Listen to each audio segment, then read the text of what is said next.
ইতিহাসের অন্যতম ধনী ব্যক্তি, যিনি পৃথিবীর বুকে রেখে গেছেন এক সোনালী অধ্যায়। তার নাম মানসা মুসা। আনুমানিক 1280 খ্রিস্টাব্দে জন্মগ্রহণ করেন তিনি। মাত্র 32 বছর বয়সে তিনি ক্ষমতায় আহরণ করেন। 1307 সালে মালির সিংহাসনে আরোহণ করেন মুসা এবং তার রাজত্বকাল ছিল স্বর্ণের মতোই উজ্জ্বল। তার অগাধ ধন সম্পদ এবং মহানুভবতার জন্য মানসা মুসা ইতিহাসে পরিচিত হয়ে উঠেছে সোনার রাজা নামে। মালি সাম্রাজ্য ছিল পশ্চিম আফ্রিকার এক বিশাল এবং সমৃদ্ধ সাম্রাজ্য। এর পূর্বসূরি সান্দিয়াতা কেইতার নেতৃত্বে প্রতিষ্ঠিত হয় মালি সাম্রাজ্য।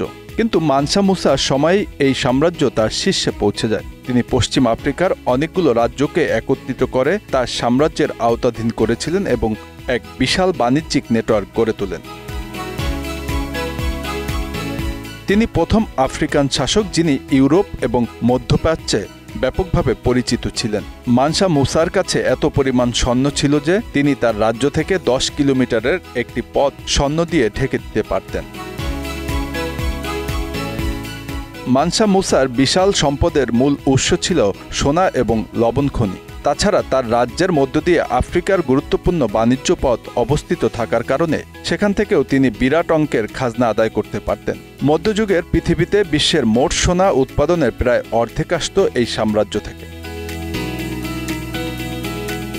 মুসা তার ধন সম্পদকে শুধুমাত্র ব্যক্তিগত ভোগের জন্য নয়, বরং শিক্ষার প্রসার এবং ধর্মীয় প্রতিষ্ঠানের উন্নয়নের জন্য ব্যয় করতেন। তিনি বিজ্ঞান, শিল্পকলা, সাহিত্য, স্থাপত্যেরও অন্যতম পৃষ্ঠপোষক ছিলেন এবং তার শাসনামলে সাম্রাজ্য সাংস্কৃতিকভাবে সমৃদ্ধ হয়েছিল।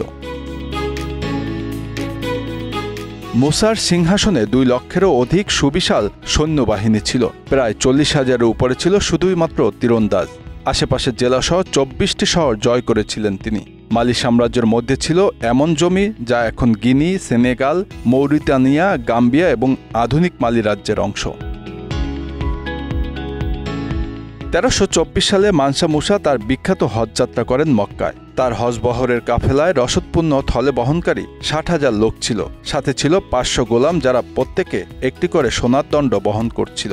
80 থেকে 100টি উট ছিল, যেগুলো প্রত্যেকটি প্রায় 140 কেজি সোনার গুঁড়া বহন করেছিল। তার এই যাত্রাপথে তিনি প্রায় কয়েকশো কোটি টাকা মূল্যের সোনা বিতরণ করেছিলেন। মিশরের কায়রোতে তিনি এত বেশি স্বর্ণ বিতরণ করেছিলেন যে বেশ কয়েক বছর ধরে সেখানে স্বর্ণের দাম তুলনামূলকভাবে অনেক কম ছিল।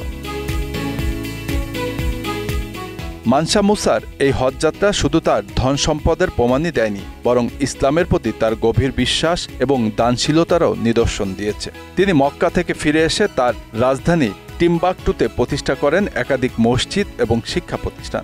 এর মধ্যে বিখ্যাত সাসকোর মসজিদ এবং বিশ্ববিদ্যালয় অন্যতম, যা আফ্রিকার শিক্ষা ও সংস্কৃতির কেন্দ্রে পরিণত হয়। মানসা মুসার মৃত্যুর পর মালি সাম্রাজ্য ধীরে ধীরে তার প্রভাব হারাতে থাকে, কিন্তু তার সোনার সাম্রাজ্য এবং ধর্ম, শিক্ষা ও সংস্কৃতির প্রসারে তার অবদানের কাহিনী চিরকাল থেকে যাবে ইতিহাসের পাতায়। Bangla affairs, news desk.